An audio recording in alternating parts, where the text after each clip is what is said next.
नमस्कार दोस्तों, YouTube channel N universe 22 में आपका स्वागत है। आज हम इस वीडियो में आपके साथ डिस्कस करेंगे स्टेटर और रोटर के बीच में क्या डिफरेंस होता है। स्टेटर और रोटर ये इलेक्ट्रिक मोटर के दो इम्पोर्टेंट पार्ट हैं। जैसा कि नाम से पता चलता है, जो पार्ट इलेक्ट्रिक मोटर में स्टेशनरी होगा वो स्टेटर कहलाएगा और जो पार्ट मूव करेगा या रोटेट करेगा वो पार्ट रोटर कहलाएगा। तो ये इलेक्ट्रिक मोटर है। इसमें अगर आप देखें, यहाँ इसका थोड़ा सा ओपन व्यू आपको दिखाया गया है कि ये वाला जो पार्ट है बाहर निकाल लिया गया है, ये हमारा रोटर कहलाता है और ये स्टेटर कहलाता है। तो बात करते हैं कि स्टेटर और रोटर में कौन कौन से पार्ट होते हैं। स्टेटर में सबसे पहले अगर आप देखें, इसमें बाहर की तरफ एक स्टेटर फ्रेम लगा होता है जिस पे ये फिन बनी हुई है। उसके बाद इसके अंदर एक स्टेटर कोर होता है, यहाँ अलग से आप देख सकते हैं। ये एक स्टेटर कोर है जो mainly high grade silicone steel stamping से बना होता है। और यहाँ पर ये जो होल आपको नज़र आ रहे हैं, इसमें वाइंडिंग की जाती है जो आपको यहाँ पर नज़र आ रही है, और इसको हम स्टेटर वाइंडिंग कहते हैं। उसके बाद जब रोटर की बात करते हैं तो ये पार्ट जो अलग से आप देख रहे हैं, इसमें क्या है कि यहाँ बेरिंग लगी है। ये शाफ्ट के साथ कनेक्टेड होता है जिससे हमें आउटपुट मिलती है। और ये रोटर है, इसके बाद एक फ़ैन लगा होता है, तो बेरिंग के साथ इसको स्टेटर में इसको फिक्स किया जाता है। तो जो रोटर है, इसमें जो मेनली पार्ट है उसमें रोटर वाइंडिंग और रोटर कोर होता है। और मेनली दो तरह से अगर आप देखें, जो रोटर है वाउंड रोटर होता है और एक स्क्विरल केज रोटर इसमें हम यूज कर सकते हैं अकॉर्डिंग टू रिक्वायरमेंट। उसके बाद बात करते हैं पावर सप्लाई की। स्टेटर के केस में हमें 3 फेज सप्लाई देनी होती है स्टेटर वाइंडिंग को, ताकि हम रोटेटिंग मैग्नेटिक फील्ड को हम प्रोड्यूस किया जा सके। और जो हमने बात की थी कि जो स्टेटर फ्रेम हम यूज़ करते हैं, स्टेटर फ्रेम का काम होता है कि जो स्टेटर कोर होता है उसको प्रोटेक्ट कर सकें, और साथ में जो 3 फेज वाइंडिंग होती है उसको भी हम प्रोटेक्ट कर सकें। और जो स्टेटर कोर है, स्टेटर कोर मेनली क्या करता है, जो रोटेटिंग मैग्नेटिक फील्ड है उसको ये कैरी करता है, जो 3 फेज सप्लाई के कारण इंड्यूस होता है। और जो बात की हमने रोटर की, रोटर में क्या है कि जो स्टेटर कोर होता है, स्टेटर कोर के अंदर जो वाइंडिंग होती है उसमें रोटर को फिक्स किया जाता है बेरिंग की मदद से। और बात करते हैं नेक्स्ट जो फैक्टर है वाइंडिंग अरेंजमेंट। किस प्रकार की वाइंडिंग अरेंजमेंट की बात हो रही है कि जो स्टेटर होता है इसमें जो वाइंडिंग की जाती है स्टेटर कोर के ऊपर, ये कॉम्प्लेक्स होती है और साथ में इसका जो साइज़ है वो लार्ज होता है। लार्ज इसलिए होता है क्योंकि इसमें हमें हैवी करंट को कैरी करना पड़ता है, जिसके कारण इसका साइज़ जो है लार्ज होता है।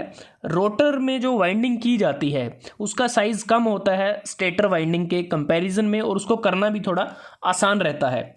उसके बाद फैक्टर है कूलिंग सिस्टम, कि स्टेटर और रोटर में जो कूलिंग सिस्टम है वो किस प्रकार से होगा। स्टेटर के केस में जो कूलिंग सिस्टम है वो आसान होता है, अच्छा होता है, क्योंकि जो स्टेटर है ये एक स्टेशनरी पार्ट होता है, जिसलिए इसकी जो कूलिंग है वो बड़ी आसानी से की जा सकती है। लेकिन रोटर के केस में ये थोड़ा सा डिफ़िकल्ट रहता है, मुश्किल रहता है, क्योंकि रोटर एक रोटेटिंग पार्ट होता है। उसके बाद है इंसुलेशन, कि जो स्टेटर जो वाइंडिंग होती है, जो स्टेटर कोर के ऊपर स्टेटर वाइंडिंग की जाती है वायर की मदद से, वो हाईली इंसुलेटेड होती है, क्योंकि इसमें हाई वोल्टेज इंड्यूस होती है इसलिए, और साथ में ये हैवी भी होती है। लेकिन जो रोटर के केस की अगर हम बात करें, रोटर में जो इंसुलेशन है वो कम रहता है, लो होता है। उसके बाद है friction loss. Friction loss, stator का जो वेट है वो ज़्यादा होता है, और ज़्यादा वेट होने के कारण स्टेटर का जो फ्रिक्शन लॉस है वो ज़्यादा होता है, लेकिन रोटर का जो वेट है वो कम होता है, जिसके कारण इसका जो फ्रिक्शन लॉस है वो कम रहता है। और इसके अतिरिक्त मैं बात करूं कि जो रोटर होता है वो हमेशा जो शाफ्ट होती है उसके साथ ये कनेक्ट होता है, और इस शाफ्ट से ही हमें मैकेनिकल पावर आउटपुट मिलती है। अगर मैं बात करूं कि स्टेटर का फंक्शन क्या होता है, स्टेटर का फंक्शन होता है रोटेटिंग मैग्नेटिक फील्ड को जनरेट करना। क्योंकि अगर हम आपको थोड़ा सा समझाने की कोशिश करते हैं कि यहाँ पर जो स्टेटर फ्रेम है, फिर स्टेटर कोर है, और कोर पे जो वाइंडिंग की जाती है, और वाइंडिंग को जब हम 3 फेज सप्लाई प्रोवाइड करते हैं तो उससे क्या होता है कि एक रोटेटिंग मैग्नेटिक फील्ड जनरेट होता है। और रोटेटिंग जो मैग्नेटिक फील्ड जो जनरेट हुआ, उससे क्या होगा कि जो रोटर हमारा है ये स्टैंड स्टिल कंडीशन में होता है। तब क्या होगा कि ईएमएफ इंड्यूस होगा, इलेक्ट्रोमैग्नेटिक फोर्स इंड्यूस होगा, और इलेक्ट्रोमैग्नेटिक इंडक्शन फिनोमिना के कारण, क्योंकि इलेक्ट्रोमैग्नेटिक इंडक्शन एक ऐसा फिनोमिना है जिसमें वेरिएबल मैग्नेटिक फील्ड के कारण करंट कैरिंग कंडक्टर में ईएमएफ इंड्यूस हो जाता है। और इस ये जो रोटर में जो करंट इंड्यूस हुआ और उसके कारण ही जो रोटर है वो रोटेट करना शुरू कर देता है।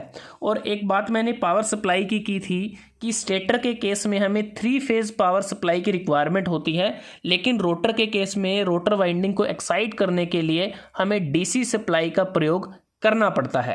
तो दोस्तों आज हमने इस वीडियो में आपके साथ इलेक्ट्रिक मोटर के 2 इंपॉर्टेंट पार्ट स्टेटर और रोटर के बीच में क्या डिफरेंस होता है उसके बारे में आपके साथ डिस्कस किया। अगर वीडियो आपको अच्छा लगा आप इसको लाइक कर सकते हैं, शेयर कर सकते हैं अपने दोस्तों के साथ, स्टूडेंट्स के साथ, और एन यूनिवर्स 22 को सब्सक्राइब करना ना भूलें। जल्दी हाजिर होते हैं एक नए वीडियो के साथ, तब तक के लिए धन्यवाद। आपका दिन शुभ रहे।